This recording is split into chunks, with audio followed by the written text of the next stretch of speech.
Hello new mummies. तर बाळ जन्माला आल्यानंतर आपण साहजिकच बाळाला एका फडक्यामध्ये गुंडाळत असतो, परंतु गुंडाळणं हे फक्त गुंडाळण्यापुरता मर्यादित नसून त्याचे अनेक फायदे हे बाळाला होत असतात. बाळाच्या वाढीसाठी आणि विकासासाठी ते खूप जास्त महत्त्वाचं असतं. त्यामुळे ते नवीन आईने शिकून घेणं हे सुद्धा ते तेवढंच महत्त्वाचं आहे.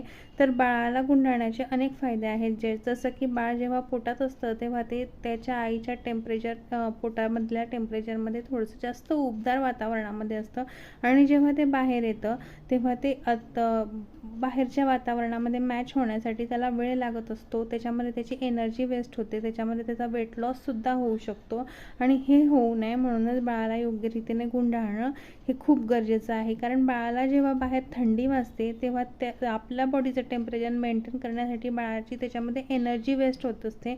बाळाची ऊर्जा त्याच्यामध्ये वेस्ट झाल्यामुळे बाळाचं वजन त्याच्यामुळे थोडंसं कमी होत असतं आणि म्हणूनच जेव्हा बाळाचं वजन वाढत नसतं तेव्हा आपल्याला डॉक्टर्स सांगतात की बाळाला कांगारू मेथड द्या. कांगारू मेथड म्हणजे काय, तर बाळाला आईच्या छातीशी लावायचं आहे. म्हणजे बाळाच्या अंगावरही सुद्धा कपडे नको आणि आईने एकदम त्याला छातीशी लावायचं आहे.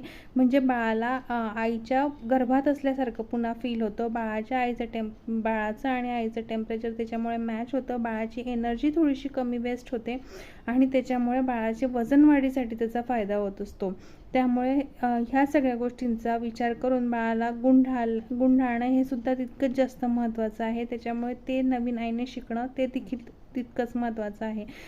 गुंडाळताना बाळाचं हात किंवा पाय खूप टाईट बांधायला नको, बाळाचा श्वास गुदमरायला नको, बाळाला गरम व्हायला नको, ह्याचाही विचार करायचा आहे. बाळाला गुंडाळताना सुती कपडा म्हणजे पूर्ण कॉटनचा कपडा आपल्याला वापरायचा आहे.